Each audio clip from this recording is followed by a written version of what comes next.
Mga kababayan, hindi ko nahabaan kasi puro man bobo yung mga yan. Oo, madamay pa tayo dyan. O, dito tayo kay Sara Duterte, mga kababayan. Oo. No comment daw si Sara Duterte sa reconciliation ni PBBM.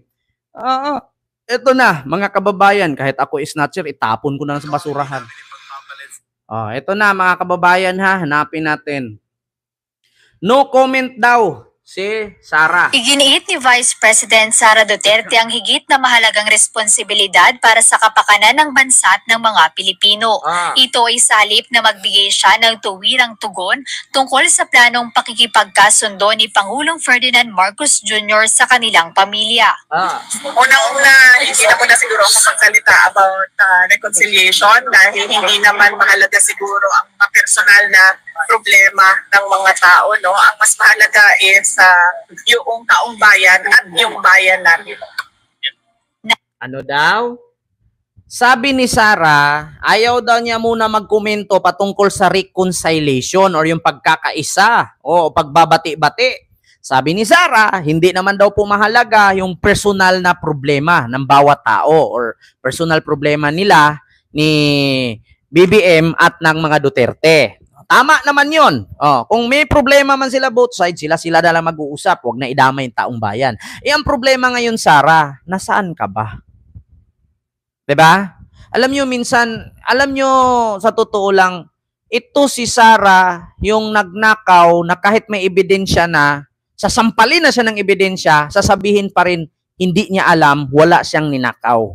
Bakit? Tignan ninyo ha. Ulitin ko, ang sagot ni Sara ha. Tignan ninyo. Ako, siyempre, mabilis ako makaka-catch up. Ito, pakinggan nyo. Ito. Iginiit ni Vice President Sara Duterte ang higit na mahalagang responsibilidad para sa kapakanan ng bansa at ng mga Pilipino. Ito ay salip na magbigay siya ng tuwirang tugon tungkol sa planong pakikipagkasundo ni Pangulong Ferdinand Marcos Jr. sa kanilang pamilya. Unang-una, hindi na po na siguro ako magsalita about reconciliation dahil hindi naman mahalaga siguro ang mga personal na problema ng mga tao. No? Ang mas mahalaga is yung taong bayan at yung bayan natin. Naunang nagpahayag si Sabi niya, unahin daw ang taong bayan. Ngayon, ang salitang siyan. Ang salitang unahin ang taong bayan. Siyan. Nasaan ba si Sara ngayon? Ang problema ng bawat tao, mga personal problem ni Duterte at ni Marcos, sila lang dapat ang mag-uusap dyan. Kung gusto nila magkabati-bati, no? Gusto nila magkaisa, pag-usapan nila in personal, in private, no? In proper forum. Ngayon, ang sabi kasi ni Sara, doon nabubutasan ko na siya eh. Bakit? Ganito yan. Unahin daw ang taong bayan kaysa sa personal na problema ng bawat pamilya nila, personal problem nila. Both side ng Marcos at Duterte. Sa salitang unahin ang taong bayan, Sara, baha po sa Davao.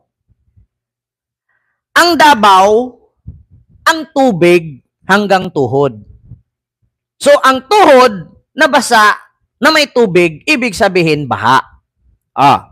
Ngayon, malalim ang tubig sa Davao kasi may baha.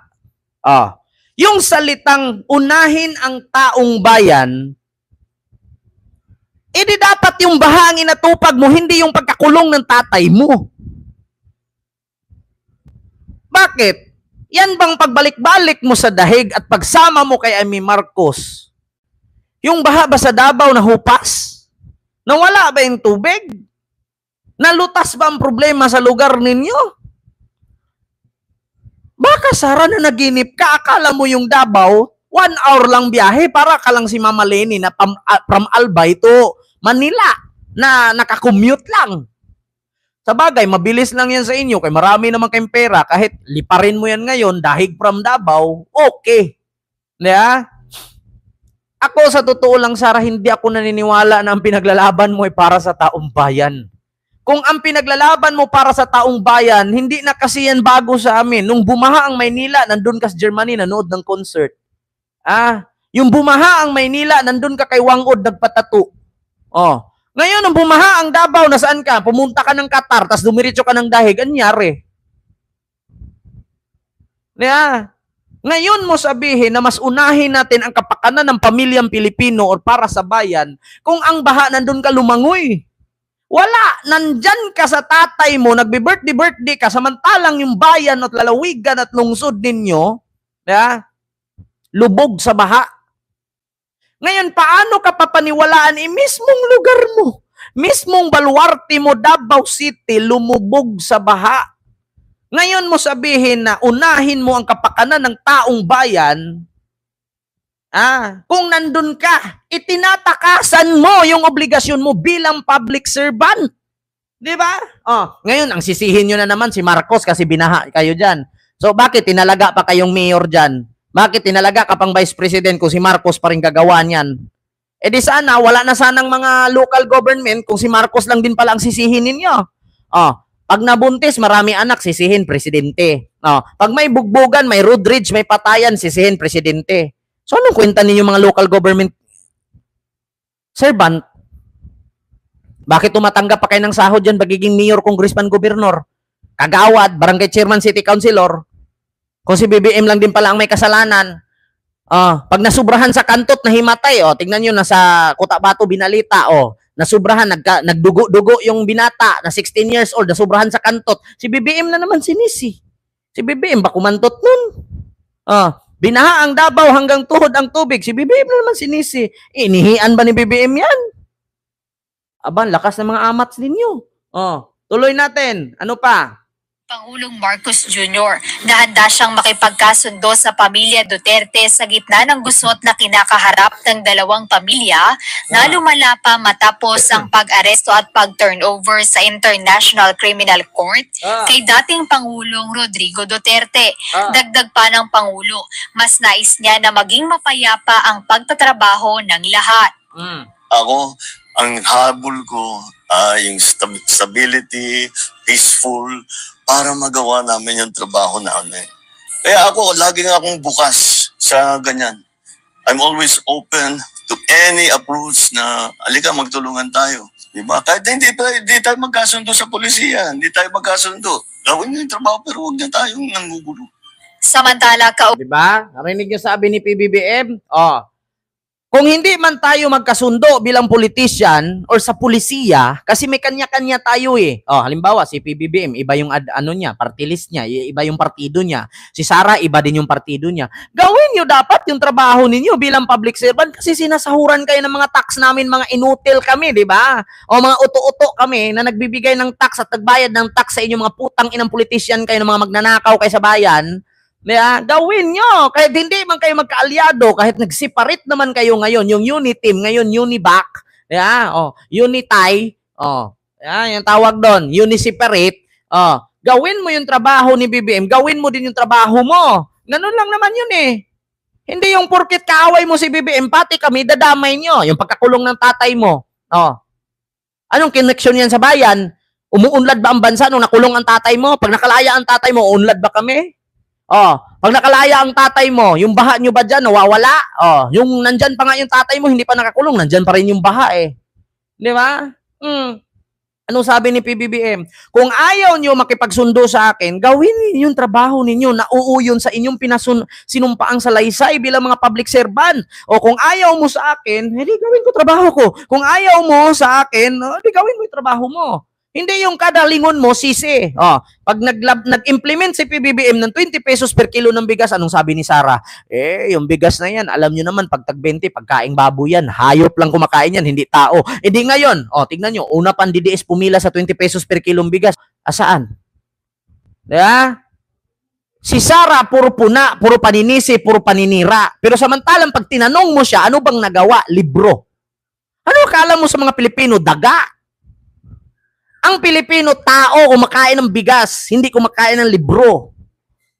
Ulitin ko ang project ni Sara sa loob ng 4 na taong paninilbihan bilang Vice President, nanilbi ba siya? Parang hindi. Libro. Ang libro, pag nabasa ng senior citizen niya, nagkakaroon ng maintenance na gamot? Hindi. Ang libro ba, pag nabasa ng mga PWD bulag yan, nagkakaroon ng mata? Hindi rin. Ang libro ba, pag nabasa ng lumpo yan, nagkakaroon ng paa? Hindi rin. Ah. Totoo naman.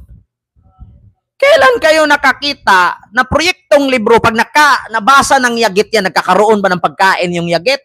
Mga batang yagit, yung mga natutulog sa lansangan, yung mga nagbabakal bote. Pag nabasa ba yung libro na proyekto ni Sara, nagkaroon ba silang bakal bote na tambak-tambak? Pero yung proyekto ni BBM na 20 pesos per kilo ng bigas, sasabihin niya, pagkanin baboy. Buti pa nga 20 pesos per kilo ng bigas, yung mahirap na tao, ang kinikita 100 lang, di may 5 kilo na. Yung libro mo, pag nabasa ba ng gutom yan, nabubusog sila, no? Kala mo sa mga gutom daga. Di ba? Kaya wala kaming pakialam dyan sa sinasabi mo, tikom bibig ka sa reconciliation or pagkakaisa na panawagan ni BBM. Kasi alam mo kung bakit? Kung talagang ang sinabi mo ay para sa taong bayan, no? Eh di sana nandun ka sa baha. Ba't nandyan ka sa dahig? Ba't nandyan ka sa dahig? Anong ginagawa mo dyan sa dahig?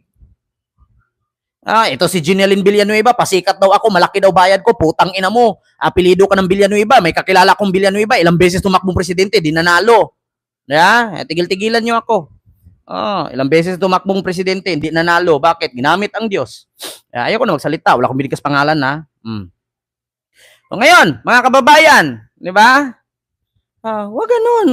Alam niyo mga DDS, wag niyo na ipagtanggol si Sara. Kasi kung si Sara ay para sa inyo sa panahon, katulad niyan, kung saan nakulong yung mga OFW sa Qatar at kung saan natulungan ni BBM at napauwi na sa Pilipinas, tsaka siya pumunta. Para siyang, alam yung para ka nanonood ng movie, parang nanonood ka ng Coco Martin na Batang Quiapo, tsaka darating ang pulis, tapos ng laban.